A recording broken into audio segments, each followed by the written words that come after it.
지난 한 주 동안 체험하신 하나님 서로 나눌 수 있는 시간인데 혹시 나누시기를 원하시는 분 계셔요? 네.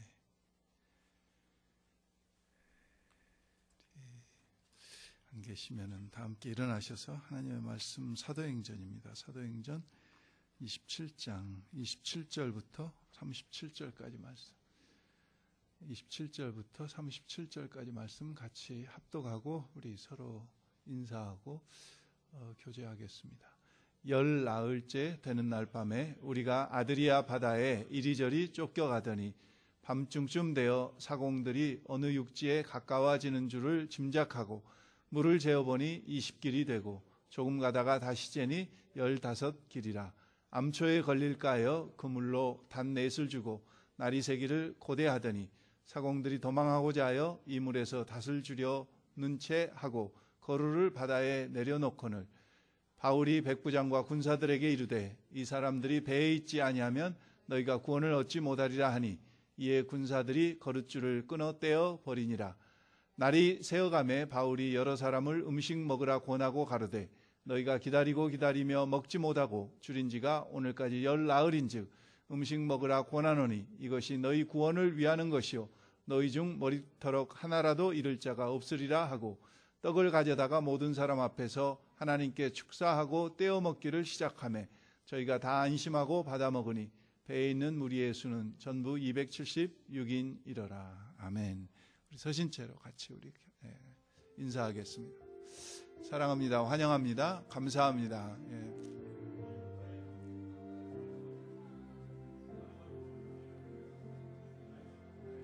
형제의 모습 속에 보이는 하나님 형상 아름다워라.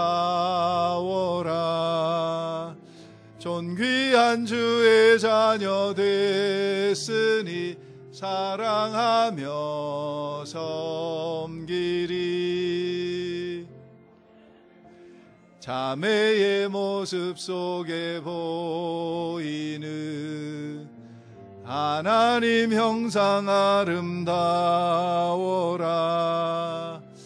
존귀한 주의 자녀 됐으니 사랑하며 섬기리.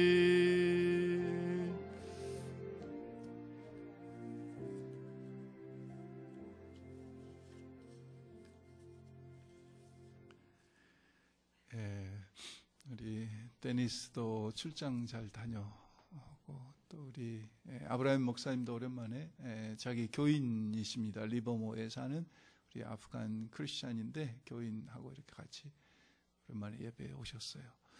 에스겔 그 인도 목사님은 11시 예배에 사우너스에 있는 인도 교회에 가셔서 예배를 인도하시고 말씀을 전하시고 이따 조금 늦게 예배에 참석하실 거예요.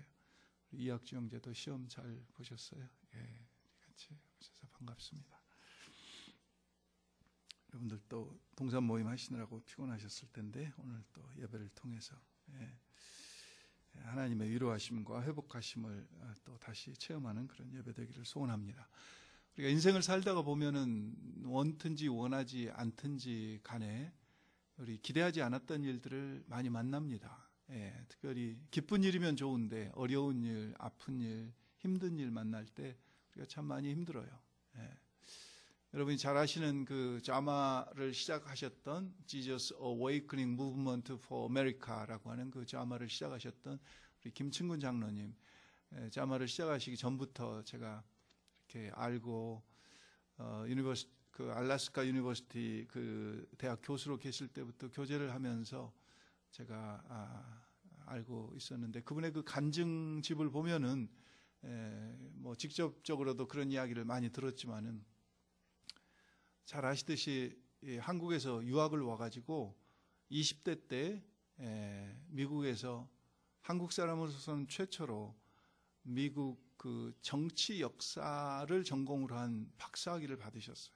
그리고 페퍼다인이라고 하는 대학의 교수로 30대 초반에 이렇게 임용되셔서 교수로 일하면서 아마 제가 알기로는 그 페퍼다인 대학에서 태누까지 받으시면서 그 당시 그러니까 그게 지금 70년대 70년대 한 말쯤 되거든요. 그 당시 박사학위를 하고 대학 교수가 됐다는 한국 사람들이 그렇게 많지 않을 때입니다. 얼마나 자기 스스로 그래요. 자랑스러웠는지 눈에 뭐 세상에 안 될 일이 없게 보였다는 거죠. 그분이 나가시고 섬기시던 교회가 지금은 돌아가셨지만 조천일 목사님이라고 하는 목사님이 심우하시던 그 LA의 그 교회에 나가셨어요. 그때는 이제 안수 집사로 섬기실 때인데 이 김충구 장로님이 그렇게 이제 막 잡도 잘 잡았지, 학위도 마쳤지, 뭐 사람들에게 자랑스럽지, 믿음의 생활도 잘 하시는데 갑자기 어느 날 배에서 복수가 차오르기 시작하면서 이 간 그 경화로 이제 점점 배가 차오르는 거예요. 그래서 병원에 가봤더니 당신은 못 산다. 그래서 병원에서 아예 사형 선고를 포기한 거예요. 아예 뭐 수술이고 뭐고 안 된다 이건. 그러니 생각해 보세요, 여러분. 이제 미국에 정말 그 청운의 꿈을 꾸고 와가지고 학위를 마쳤지, 대학을 교수로 임용됐지, 뭐 신앙생활도 잘하지, 거칠 것이 없는 그런 속에서 갑자기 인생의 유라굴로가 건강으로 죽는다. 30대 초반에 이런 것으로 왔을 때 그 충격이 어떠했겠는가.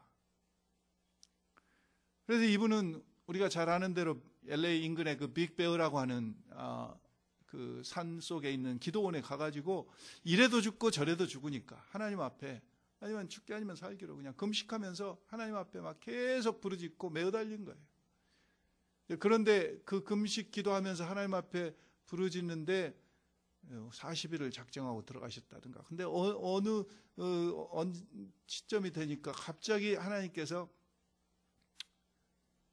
자기의 죄를 그냥 쫙 보여주시더래요. 근데 지금까지 자기가 생전 한 번도 죄라고 생각해 보지 않은 것들까지 그냥 쫙 보여주시는데 하나님 앞에 고개를 들 수가 없더래요. 내가 이렇게 하나님 앞에 뻔뻔했나? 이렇게 하나님 앞에 내가 교만했나? 그래가지고 막 몇 날 며칠을 통곡하면서 회개하고 기도하면서 하나님께서 생각나게 하신 모든 죄들을 전부 종이에 적기 시작한 거예요. 근데 뭐 한두 장이 아니라 그 종이가 뭐 엄청나게 적혀진 거예요. 그래서 그것을 다 적고 하나님 앞에 회개하고 났는데 놀랍게도 배에 복수가 차가지고 곧 죽을 것 같던 그 몸이 복수가 빠지고 몸이 그냥 그 회개하고 난 뒤에 완전히 달라진 거예요. 달라진 거예요.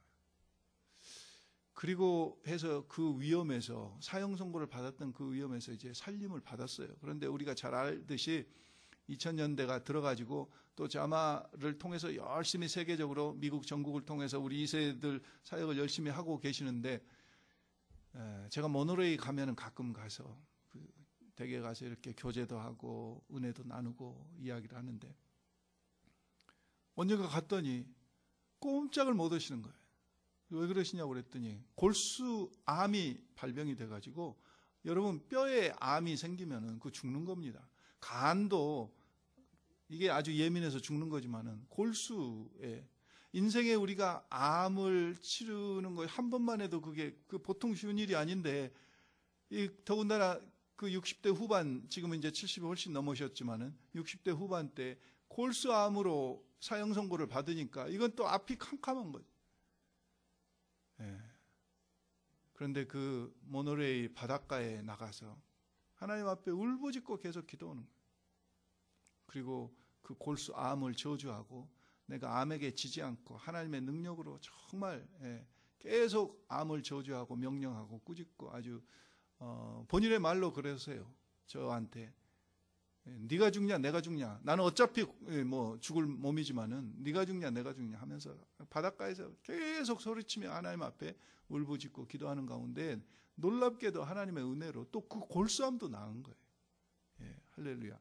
그래서 제가 김충구 장로님 이야기를 말씀을 드렸지만은 우리가 인생을 살다 보면은 우리의 인생 속에 이런 유라굴로들이 이런 허리케인들이 정말 건강의 문제로 부부관계의 문제로 어느 날 갑자기 그냥 신문 광고에 남편 판다고 그냥 남편도 모르게 내놨어요.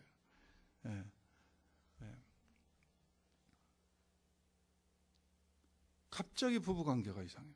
경제적인 문제로 사업이 힘들어지고 자녀들이 뭐 엉뚱한 일이 막 일어나고 교회 신앙생활을 하다가 또 가족과 형제 간, 부모 자녀 간에 이런 일들이 일어나요. 제가 좋아하는 한국의 시인 중에서 도종환 시인이라고 하는 분이 계셔요. 그 도종환 시인이 지은 시 중에서 흔들리며 피는 꽃이라고 하는 제목의 시가 있습니다. 흔들리며 피는 꽃.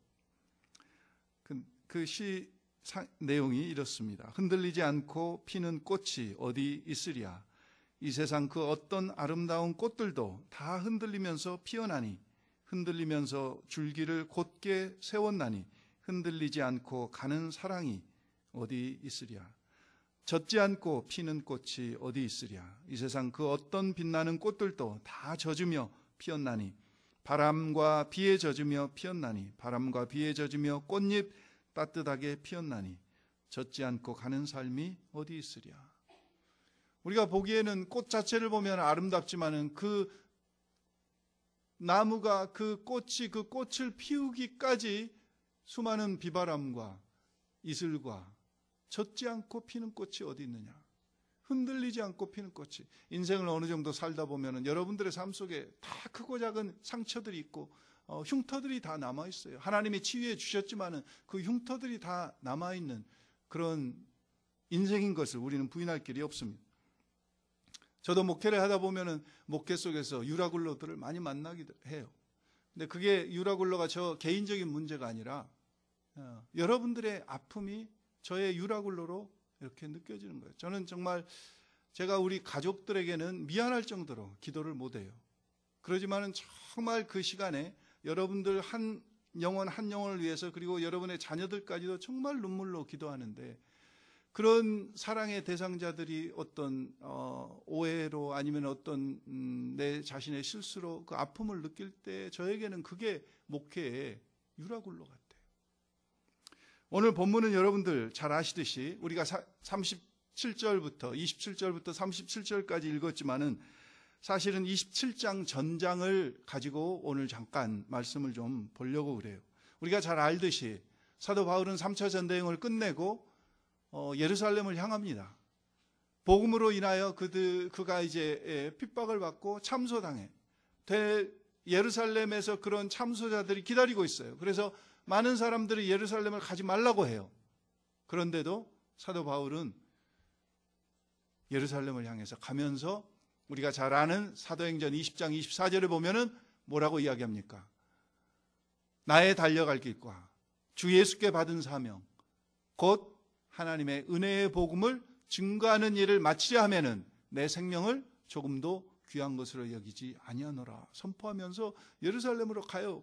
뭐 가자마자 우리가 아시듯이 성경에 보면은 그냥 붙들려 가지고 재판정에 서게 돼요.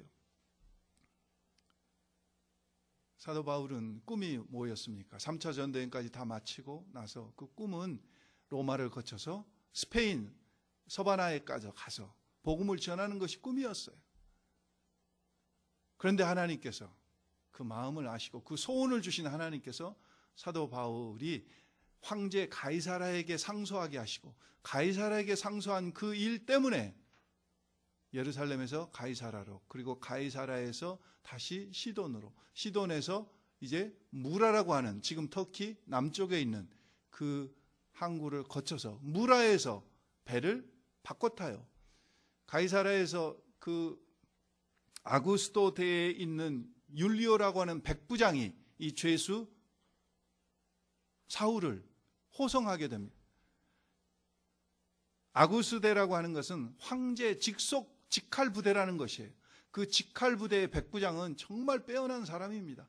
로마 군대에 있어서 보통 시오노 나나키의 그 로마인의 이야기를 보면은 로마를 로마 되게 했던 그 핵심적인 사람이 누구냐면 백부장들이었어요. 백부장들은 정말 가문의 영광이었습니다. 백부장만 되면은 단순히 100명의 군사를 거느리는 지휘관이 아니라 백부장이면은 로마 군대 체제로는 단독 작전을 벌일 수 있는 그런 충분한 여력이 되는 사람들이 이 백부장이었어요.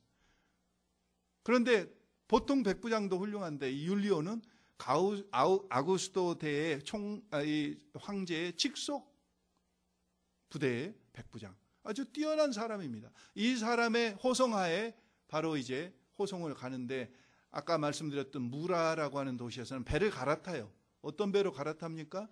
알렉산드리아 선적, 북아프리카에 있는 알렉산드리아 선적의 배로 바꿔 타요.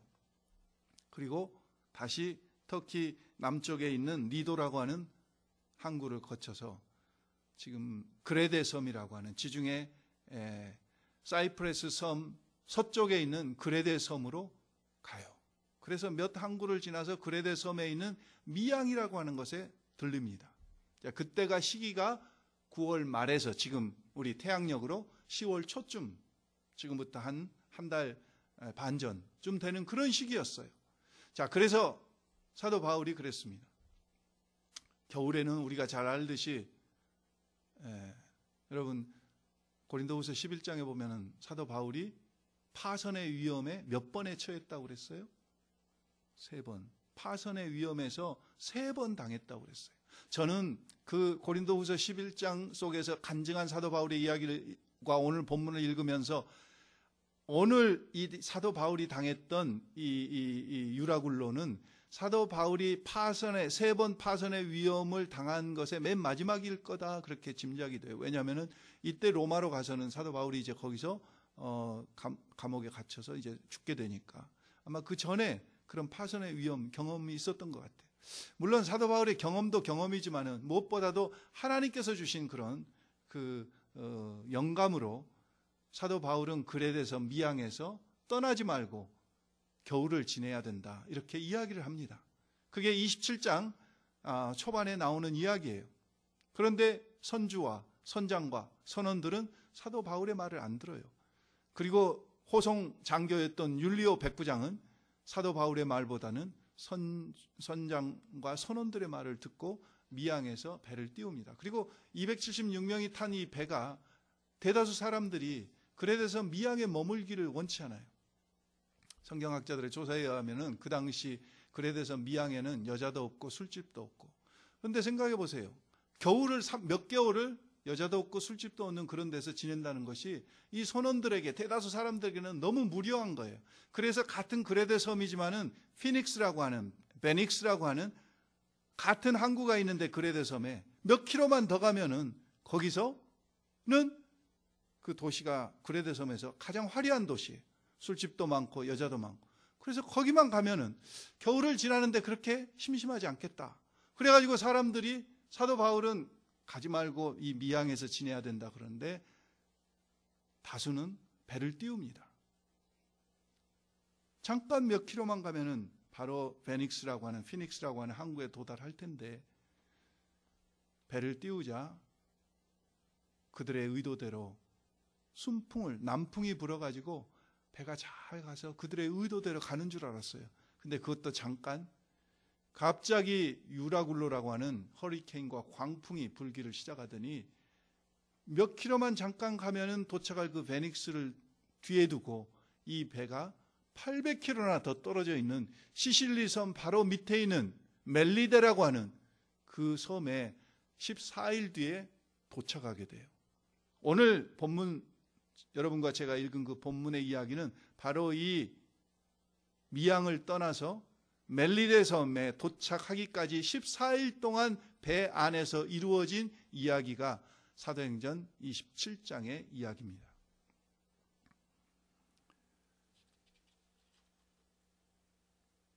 이 27장을 통해서 14일 동안 이 광풍 속에서 사도 바울이 어떤 태도를 취했는가 우리에게 성경은 말씀하고 계시면서 저와 여러분 속에 일어날 인생의 유라굴로 속에서 인생의 광풍 속에서 우리가 어떤 태도를 취하기를 하나님은 기대하시는가 그것을 오늘 좀 나눠보려고 하는 겁니다. 일본의 신학자 중에서 우찌무라 간조라고 하는 1930년에 돌아가신 유명한 신학자가 계셔요. 물론 이분이 무교회주의자여서 이분의 모든 것을 좋아하지 않지만은 저는 이분은 그 문서 사역으로 그다음에 깊이 있는 그 저술들을 책을 수십 권 쓰시면서 그 일본의 교계와 한국 교계에 많은 영향을 미쳤던 분이 이 우찌무라 간조예요. 그분이 쓴 책 중에서 이분이 한 번은 이런 이야기를 하신 적이 있었습니다. 만약 하나님은 그러실 리가 없지만은 하나님께서 우리를 저주하신다면은 만약 하나님은 우리를 저주하지 않으셔요. 그런데 만약 하나님께서 우리를 저주하신다면은 그 저주는 우리가 무슨 암병에 걸리는 것도 아니고 뭐 교통사고를 크게 당하는 것도 아니고 어떤 사업에 큰 실패를 해서 경제적으로 어려움을 당한 것이 아니라 이 우찌무라 간조는 첫째, 이 온 우주에 충만하신 하나님의 신성을 보고도 하나님이 안 믿어지는 것이 첫 번째 저주고, 두 번째는 성경을 읽고 성경을 암송하고 성경으로 큐티를 하고 성경에 대해서 많이 알지만은 전혀 하나님의 음성이 들리지 않는 것이 두 번째 저주고, 세 번째는 하나님의 풍성한 은혜를 받고 살아가면서도 하나님 앞에 감사할 줄 모르는 것이 세 번째 저주가 아닐까, 그렇게 이야기를 했어요. 물론 하나님은 저주하시지 않지만은요, 우리를.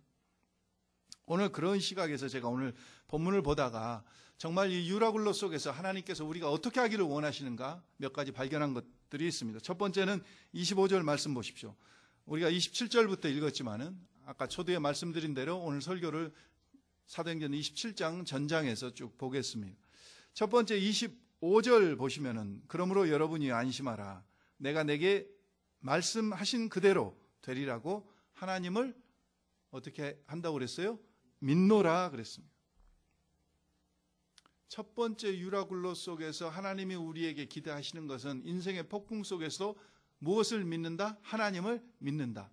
선이 인도하실 하나님을 신뢰한다 그겁니다. 그리고 단순히 믿고 끝난 게 아니라 그 믿고 그 믿음을 뭘 하고 있어요? 사도 바울은 지금 그 믿음을 선포하고 있어요. 그 믿음을 나누고 있어요. 나 혼자 속으로, 여러분 276명이 탄 그 배에는 선장이 있고 선주가 있고 선원이 있고 호성 로마 군인들이 있고 그 다음에 죄수가 있고 그 다음에 상인들이 있고 그 다음에 여행객들이 있을 겁니다. 이 많은 사람들 속에서 사회적인 위치와 신분으로 보자면은 죄수는 가장 낮은 신분이에요. 사도 바울은 가장 낮은 신분이에요.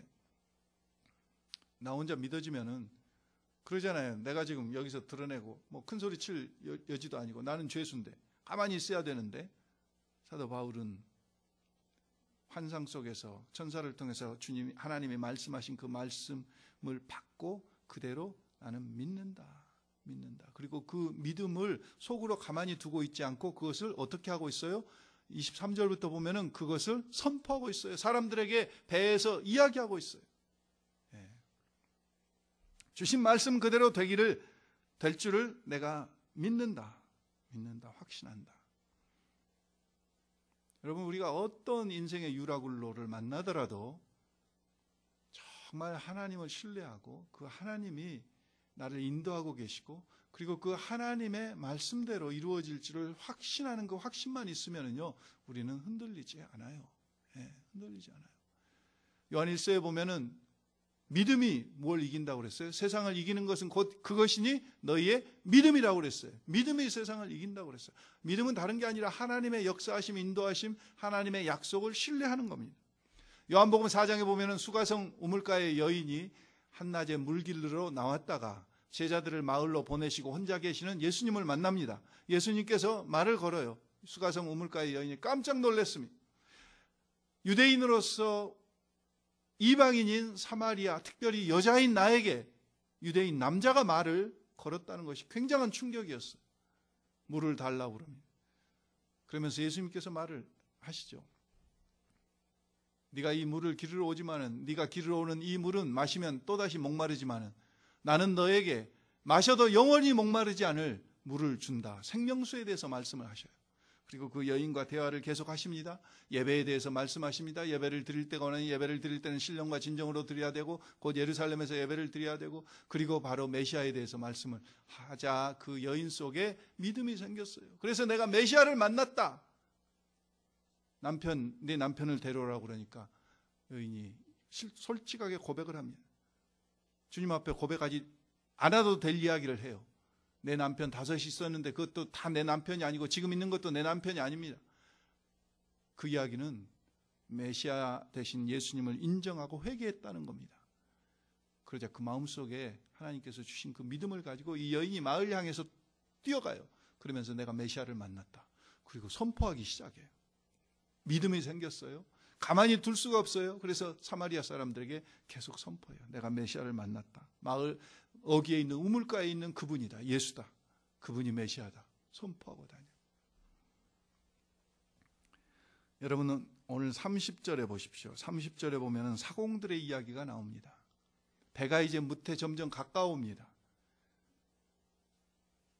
추가 달린 밧줄을 내어서 물 깊이를 재보니까 20척, 조금 가다가 재보니까 15척, 점점 더 무태 가까워오고 있어요. 선원들은 뭘 압니까?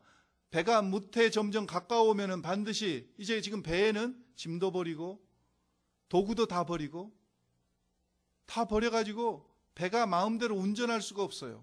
그래서 육지에 점점 가까이 가면은 암초들이 많은데 암초에 배가 부딪히면 틀림없이 파선해서 죽을 수밖에 없다. 이것을 선원들은 다 알지 않아요. 그래서 몰래 라이프보트 구명정을 뒤로 몰래 띄워요. 이것을 사도 바울이 알았어요. 그래서 로마 병정들에게 군사들에게 뭐라고 그럽니까? 그 라이프보트를 타고 도망가려고 하는 선원들 못 도망가게 그 라이프보트에 메어놨던 그 줄을 끊어버리라. 그래서 칼로 가서 다 끊어버리잖아요. 그런데 지금 선원들이 30절에 보면은 뭘 내렸어요? 그 라이프보트를 몰래 지금 바다에 띄웠어요. 왜 띄웠습니까? 사도 바울이 지금 그 전까지 계속해서 한 이야기는 뭡니까? 하나도 상하지 않는다. 죽지 않는다. 하나님께서 구원해 주실 거다. 그 말을 했음에도 불구하고 선원들은 사도 바울의 말보다도 뭘 더 믿었어요? 자기의 경험. 자기들은 사공이잖아요. 자기들은 선원이잖아요. 자기들은 바다에 대해서 더 잘 알잖아요. 하나님을 통해서 주신 사도 바울에게 주신 그 말씀보다도 그들은 자기의 경험을 믿고 몰래 도망가려고 했던 거예요. 오늘 우리가 폭풍 속에서도 정말 하나님의 말씀을 믿는 그 믿음 그리고 그 믿어지는 것들을 선포하는 은혜만 있다면은 우리는 어떠한 유라굴로 속에서도 정말 감사함으로 살아갈 수 있을 거예요. 두 번째는요, 23절 말씀해 보십시오. 23절 이하의 말씀해 보면은 사도 바울이 그 전에 하루 전에 어젯밤에 내가 기도하는 중에 하나님의 사자가 내 곁에 서서 말하되 바울아 두려워하지 말라.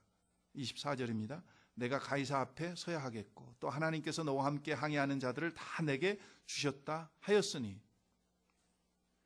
여러분 지금 사도 바울이 어떤 상황에 있습니까? 14일 동안 죄수로서 지금 유라굴로 속에서 굉장한 광풍 속에서 낮인지 밤인지 오늘 27장에 보면은 해가 보이지 않고 별이 보이지 않고 달이 보이지 않았다.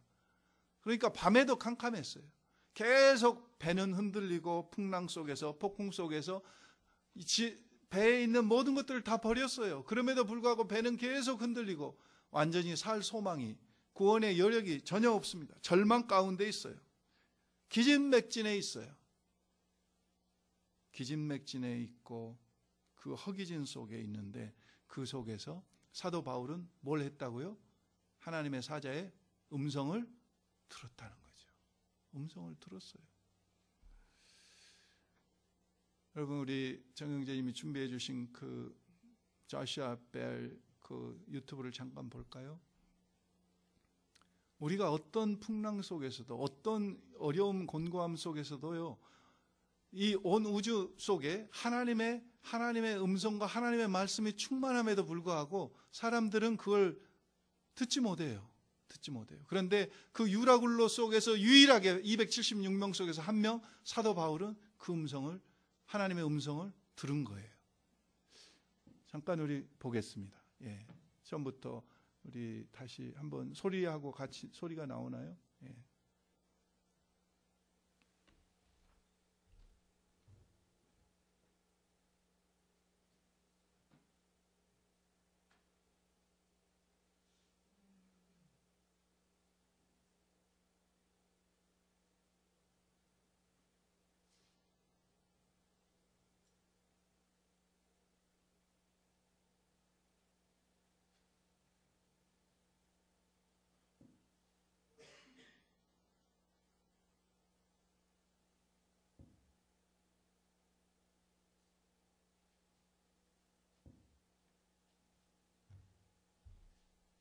준비되시면 말씀하세요. 괜찮습니다. 제가 중단하겠습니다. 되면은. 조슈아 벨이라고 하는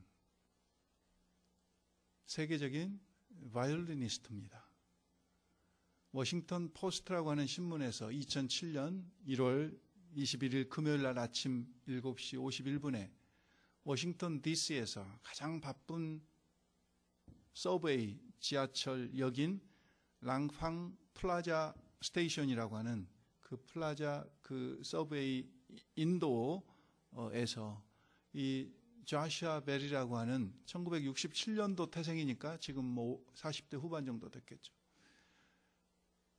이 조슈아 벨이 세계적인 그 악기인 스트라베리라고 하는 그 세계적인 그 한 바이올린의 하나에 수십만 불하는 그 비싼 악기를 가지고 연주를 하는 거예요.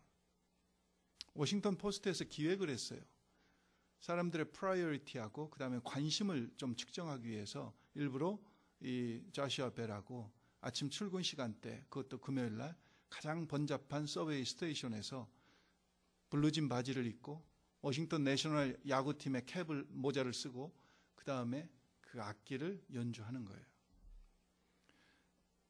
약 47분, 43분 동안에 1097명이 그 앞을 지나가는데 아무도 그 사람이 조슈아 벨인지도 알지도 못하고 그 세계적인 연주가가 세계적인 악기를 가지고 세계적인 그런 소리를 내고 있는데도 아무도 그 소리에 귀를 기울이지 않고 겨우 몇 사람 가던 발걸음을 멈추고 한 1분 정도 less than minute 이렇게 듣다가 가는 거예요. 미국이나 유럽에서는 잠깐 듣겠습니다.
보셨죠?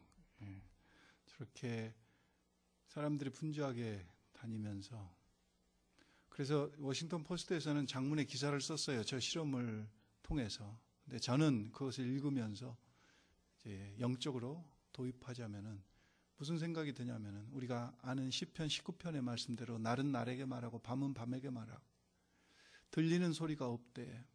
온 우주에 충만하신 하나님의 소리로 충만하신 세상 소리가 아니라 하나님의 소리로 충만한 이 속에서 어떠한 유라굴로 풍랑 속에서도 어떤 일이 우리 주변에서 일어나더라도 우리가 그러니까 예수님께서 이 땅에 오셔서 말씀을 전하시면서 늘 뭐라고 말씀하셨습니까?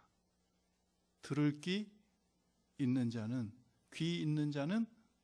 들을지어다. 그 사람들이 귀가 없습니까? 다 귀가 있어요. 그런데 예수님의 말씀을 하나님의 말씀으로 인정하고 받아들이지를 않아요.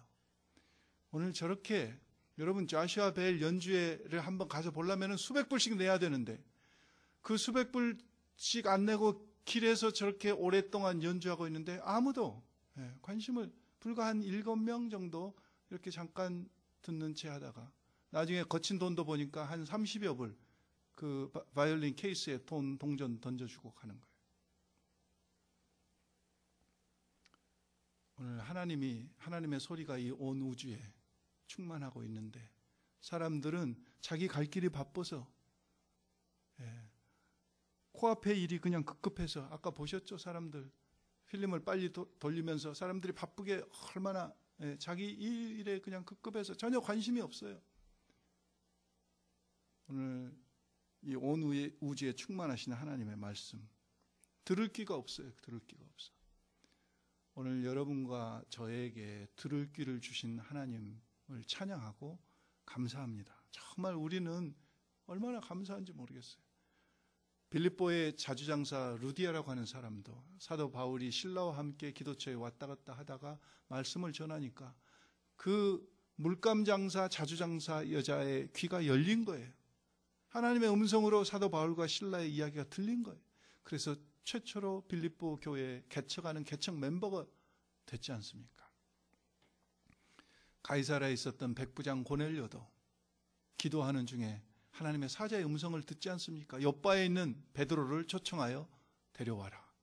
그래서 초청해서 데려와서 베드로가 전한 말씀 속에 하나님의 음성을 듣고 온 가족이 구원받는 역사가 일어나지 않습니까? 오늘 우리가 어떤 유라굴로가 우리의 인생에서 일어날지라도 하나님의 음성만 들리면 우리는 살아날 줄 믿습니다. 어떤 유라굴로 속에서도. 오늘 주님께서 그걸 원하셔요. 세 번째는 37절 보십시오. 37절 보시면은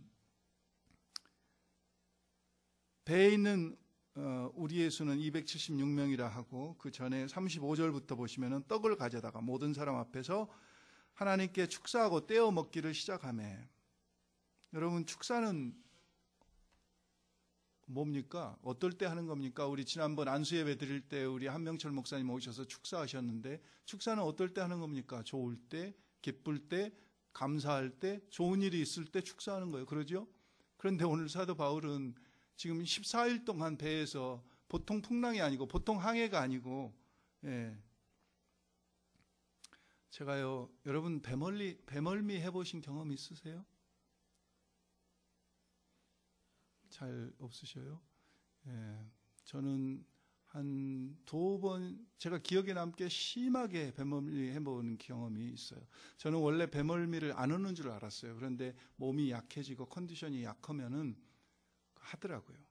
한 번은 제가 여기 사나크루스에서 노아반 어르신들이 고기 잡으러 가신다는데 이게 마음이 안 놓이잖아요. 그분들만 보내서. 그래서 제가 의무감으로 간다고 따라 나섰는데 아무 준비 없이 그냥 가가지고 배를 타고 이제 나가시는 거더라고요. 그래서 같이 배를 탔는데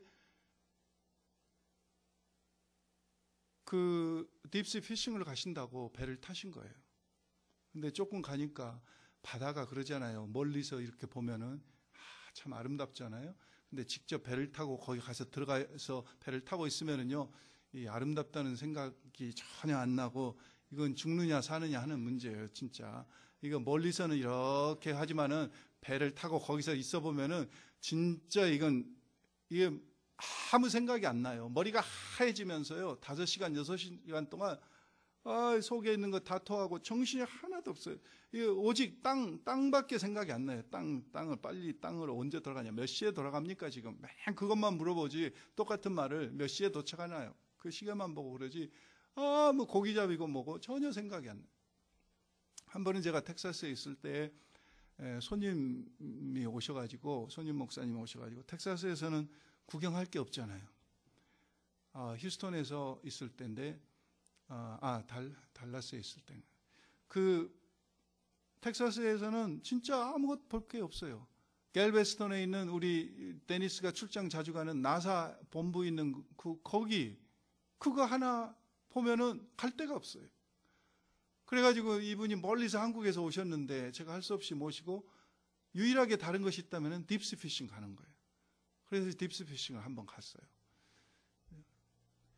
여기 캘리포니아에서 딥스 피싱이 아니에요. 그냥 한 1, 2마일 여기 해변에서 그냥 배 타고도 보면 해변이 다 보이고 딥스 피싱이 아니에요. 바다만 깊다 그거지 거리상으로는 한 1, 2마일 해안에서 정도밖에 안 떨어져요. 근데 텍사스에서는 텍사스 사람들이 좀 스케일이 크지 않아요. 딥시 그러니까 진짜 바다를 한 3시간을 그냥 걸프 오브 멕시코를 쫙 나가다 섬이고 뭐고 아무것도 안 보이는. 그래서 도대체 이 험한 바다에 어디 가서 낚시를 하려고 지금 3시간 가고 3시간 돌아오고 2시간 낚시하는 거예요. 8시간을 배에서. 근데 갈 때는 괜찮았어요. 그래 가서 보니까 걸프 오브 멕시코만에는 오일 릭이 많잖아요. 오일 릭. 그 바다에서 그 오일을 뽑아내는 오일 플랫폼이라고 그럽니다. 오일 플랫폼이 많은데 이 플랫폼을 오일을 다 뽑아내고 안 쓰는 폐쇄된 플랫폼 거기에 갔다가 이제 이 배를 묶어놓고 한 60여 명 된 사람들이 거기서 이제 피싱을 하라는 거죠. 그래서 뭐 여기서는 여러분들이 구경도 못하는 레드 스냅퍼라고 하는 아주 빨간 고기, 붉은 도미 여러 마리 잡았어요. 그래 할렐루야 기분이 좋아가지고 오는데 올 때 이게 바다가 이렇게 3시간을 아주 정신이 하나도 없고 죽는 줄 알았어요.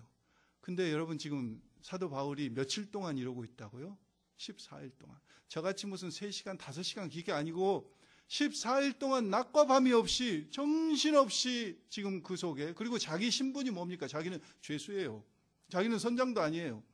자기는 백부장도 아니고 죄수 신분이에요. 근데 어느 포인트에서부턴가 보면은 사도 바울이 선장이 되어 있습니다.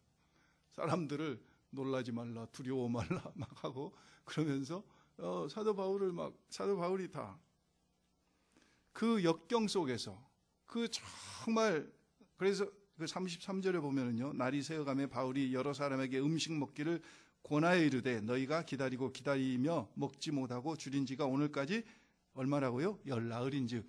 지금 이제 가까이 왔어요. 육지가 가까이 온 것 같아요. 근데 그래서 이제 음식을 먹지 못한 지가 14일이 됐다고 그러는데 성경학자들 거의 대부분이 이 부분을 이렇게 해석합니다. 14일 동안 아무것도 못 먹었으면 그들은 다 배에서 죽었을 거다. 풍랑이 워낙 심하니까 겨우 몸을 유지할 정도의 소량의 물이나 음식을 겨우 연명했을 거다.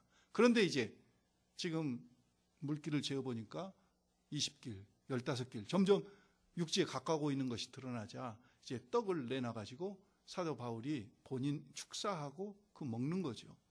그리고 나머지 음식은 이제 다 버려버리죠. 그러면서 그들이 14일 동안 아무것도 먹지 않은 것이 아니라 먹었다 그거죠. 먹었어. 조금 겨우 먹었는데 이제는 배에서 마지막 식사다. 그래서 이 먹고 축사하고 떡을 먹고 나서 나머지 음식은 또 식량은 다 버려버려요. 이제 육지에 가서 반드시 먹는다. 이런 확신이 있기 때문에. 유라굴로 속에서 사도 바울은 어울리지 않게 축사를 해요. 감사를 해요. 하나님 앞에. 오늘 우리에게 하나님께서 기대하신 것이 뭘까? 믿음이 생겼어요. 음성이 들려요. 하나님의 선한 인도하심에 대한 확신이 생겼어요. 그래서 하나님 앞에 감사할 수밖에 없지 않았을까? 편할 때 감사, 잘 될 때 감사, 풍성할 때 감사가 아니라 없을 때, 힘들 때, 막혔을 때, 아플 때, 어려울 때. 여러분이 잘 아시는 스티브 하킹이라고 하는 세계적인 물리학자를 여러분 영국의 물리학자를 잘 기억하시죠? 그는 1942년생입니다. 그가 20살 되던 해부터 루게릭이라는 병에 걸려서 몸이 점점 쭈그러 들어가는 거예요. 그리고 27살 됐을 때 말을 전혀 할 수 없게 돼요. 그리고 1991년도에는 큰 교통사고를 당해서 온몸이 막 부서집니다. 그런 속에서 하여간 60세 이상 지금 살고 있어요. 그 스티브 하킹, 제가 이분 이야기 하기가 조금 여러분들이 아셔야 돼요. 스티브 하킹은 물리학자로서 우주를 연구하면서 하나님과 천국에 있는 것을 부인했어요. 그런데 그러니까 무신론자예요. 무신론자임에도 불구하고 스티브 하킹이 무슨 이야기를 했냐면은, 제가 만약에 건강했다면은 저는 다른 사람과 같이 운동하고 내 건강관리를 하기 위해서 열심히 다른 데 시간을 보내느라고 제대로 연구를 못했을 텐데, 도리어 제가 루게릭병에 걸려가지고 어디 다닐 수도 내 마음대로 없고 그냥 휠체어에 앉아 있어야만 되고, 그러면서 도리어 더 내가 연구에 집중할 수 있었던 것을 감사합니다. 하나님을 모르는 사람이 하나님께 대한 감사는 물론 아니에요. 그런데 제가 지금 말씀드리려고 하는 것은, 하나님을 모르는 사람도 그런 유라굴로 속에서 감사하는 마음이 있더라 그거죠. 우리같이 하나님을 체험한 사람이라고 한다면은, 예수 그리스도를 영접하고 하나님의 자녀된 사람이라고 하면은, 그 인생의 유라굴로 속에 우리는 얼마나 한 감사를 드려야 될지, 그 스티브 하킹의 고백을 통해서 우리가 다시 한번 생각해 볼 수 있지 않습니까? 찬송가 속에 예수로 나의 구주 삼고 성령과 피로써 거듭나니, 이 찬송가 가사를 지었던 페니 크로스비 여사는 우리가 잘 아는 대로 생후 6개월 됐을 때 안과 의사의 실수로 실명하게 돼서 평생을 시각장애인으로 살아요. 시각장애인으로. 자기 눈을 그렇게 만들었던 안과 의사를 용서하고 그는 도리어 수많은 찬송가 가사를 감사함으로 드렸어요. 인생의 유라굴로 속에서. 오늘 하나님께서 우리에게 원하시는 것은, 인생의 유라굴로 속에서 정말 하나님을 신뢰하는 그 믿음과 하나님의 음성을 듣는 그 귀와, 그 다음에 하나님 앞에 감사하는 감사. 그리고 마지막 네 번째는 지금 배에 몇 명이 타고 있다고 그랬어요? 276명. 사도 바울을 빼면 몇 명입니까? 275명. 이 275명은 누구 때문에 살았습니까? 결국 사도 바울 때문에 살았어요. 사도 바울 때문에. 왜냐하면 하나님께서 지금 사도 바울을 살리셔야 되니까. 그래서 로마까지 가게 하셔야 되니까. 그리고 또 놀라운 것은 그들이 육신의 생명만 유지한 게 아니라, 저는 이 부분을 추정을 해봐요. 지금 알렉산드리아 선적의 이 배가 무가라고 하는 항구를 떠나서 미항까지 며칠이 걸렸어요. 그 다음에 미항에서 메리데라고 하는 섬에 이르기까지 풍랑을 만나서 14일이 걸렸어요. 그리고 그 메리데 섬에서 머물렀어요. 얼마 동안. 그 다음에 그 메리데 섬에서 다시 로마 본토까지 같이 여행을 해요. 토탈 기간을 우리가 정확하게 계산은 안 되지만은 최소한 한 달은 같이 있었어요. 여러분, 죽을 고비에서 살아났어요. 그러면은 서로가 어떤 의식이 생길까요? 동지의식이 생길 거예요. 우리가 군대에서 막 어렵게 고생하면서 지냈던 군대 동기들은 평생 동기같이 친구같이 이렇게 지내잖아요. 죽을 뻔하다가 살아났어요. 동지의식이 생겼을 거예요. 그리고 두 번째는 사도 바울이 복음에 대한 열정이 얼마나, 지금 뭐하게 가이사라 앞에 가려고 그럽니까? 로마에 왜 가려고 합니까? 예수 그리스도를 전하려고, 복음을 전하려고. 그런 사도 바울이 지금 뱃속에 있는 225명을 가만히 뒀을까요? 저는 도저히 상상이 안 돼요. 그들을 구워 삼든지 막 가서 쫓아다니든지 막 어떻게 하여간 목을 졸르든지 해서라도 기어이 다 예수를 믿게 했을 것 같아요.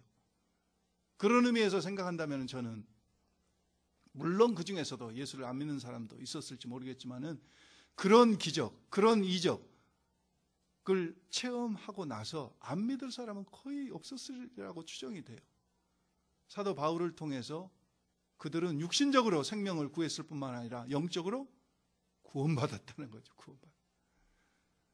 엔바이러스라고 하는 단어는 여러분들에게 좀 생소한 단어입니다.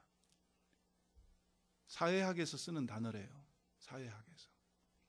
무슨 단어냐면은, 어떤 조직, 어떤 공동체, 어떤 회사가 지속적으로 침체돼 가지고 잠잠하게 있다가 어느 한 순간에 때가 되니까 확 이렇게 변화되고 성숙하고, 사람도 그럴 수 있고요. 회사도 그럴 수 있고, 교회도 그럴 수 있고, 가정도 어떤 사람을 통해서 어떤 시점에 이렇게 확 변화되고 막 열리는 그런, 그때에 그런 변화와 성장과 성숙의 원인이 되는 것을 N바이러스라고 그럽니다. 오늘 사도 바울 때문에 275명은 살았어요. 사도 바울 때문에 275명은 구원 받았어요. 사도 바울이 N바이러스가 된 겁니다. 하나님, 저와 여러분이 그런 자로 살기를 원하셔요.